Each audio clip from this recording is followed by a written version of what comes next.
রিয়ান আসসালামু আলাইকুম, কেমন আছেন সবাই? আর ভালো আছেন? ইনশাআল্লাহ ভালো আছি। তো আমি আমাদের রেসিপি দেবো সেটা হচ্ছে মাছ। এখন ছোটো আমি খাইবো করে ভালো করে ধুয়ে ধুই পরিষ্কার করে মরিচের পাখি লবণ এইটুকু দিয়ে মেখে রেখে দিয়েছি।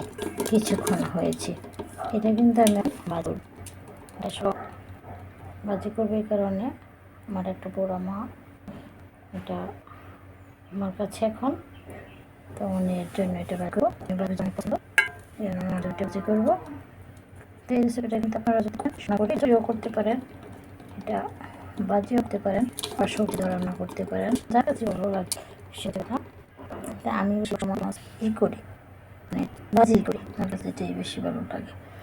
এটা ভালো করি সেই সময় তোমার দিব আমি আর পেঁয়াজ করছি আর ধনিয়া পাতা, এই তিনটাকে আমি দিব আমাদের শেষ অংশে।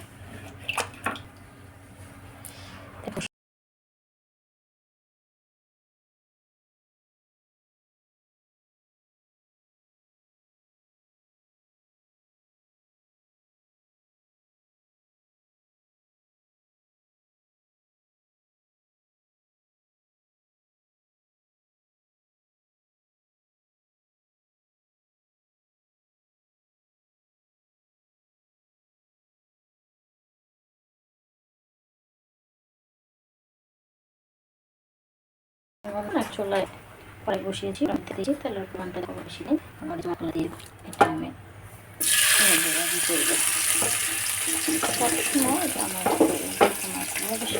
তাছাড়া মাছটা কিন্তু আরও বেশি টেস্ট লাগে আমার কাছে ভাজি করলে, এটা হচ্ছে কথা।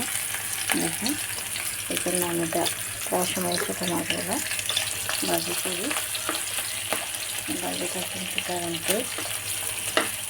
তো অনেকভাবে রান্না করে, তারপর এরকম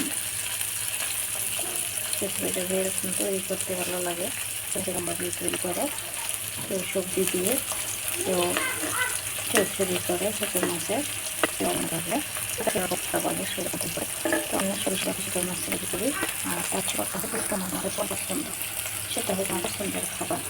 এরকম করি এটা আপনারা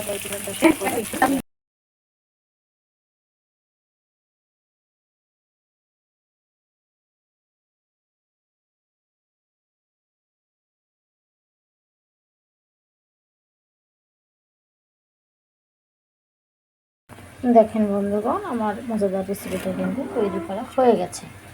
আমি কিন্তু এটা মানে প্রায় সময় ছোটো মাছ এভাবে শুকনো ভাজি করি।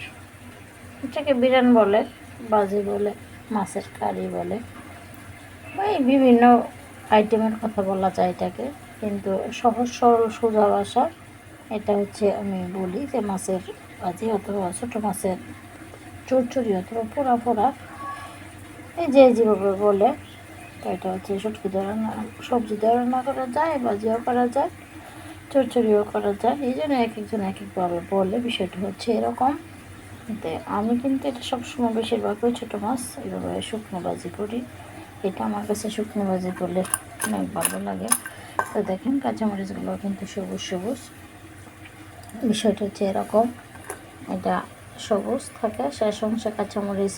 প্রথম কিন্তু আমি এটার মধ্যে মরিচের ফাঁকি, ধনিয়ার ফাঁকি, হলুদের ফাঁকি লবণ দিয়ে মেখে রেখে দিয়েছিলাম। তারপরে কিন্তু আমি এটার মধ্যে শেষ অংশে কাঁচামরিচ আর পেঁয়াজ কুচি করে কিছু অংশ দিয়েছি যাতে এটা ভালো লাগে। তো এটা আপনারা শেষ অংশ পেঁয়াজ কুচি আর কাঁচামরিচ দেবেন যাতে এটা কিন্তু ভালো লাগে। তো এইভাবে ছোটো মাছ সবসময় মাথা ফেলাবেন না, আমি কখনো কিন্তু ছোটো মাছের মাথা ফেলে দেই না। ছোটো মাছের সব মাথা কিন্তু আমি রাখি এবং খাই, এই জন্য আমি ছোটো মাছের মাছটা কিন্তু ফেলে দেই না। তা আপনারা ফেলে দেবেন না, ছোটো মাছের সব মাথা কিন্তু খাবেন, এটা হচ্ছে কথা। মাথায় কিন্তু বুদ্ধির বিকাশ ঘটায়, এটা সবাই জেনে রাখবেন। তো সবাই ভালো থাকবেন, আল্লাহ হাফিজ।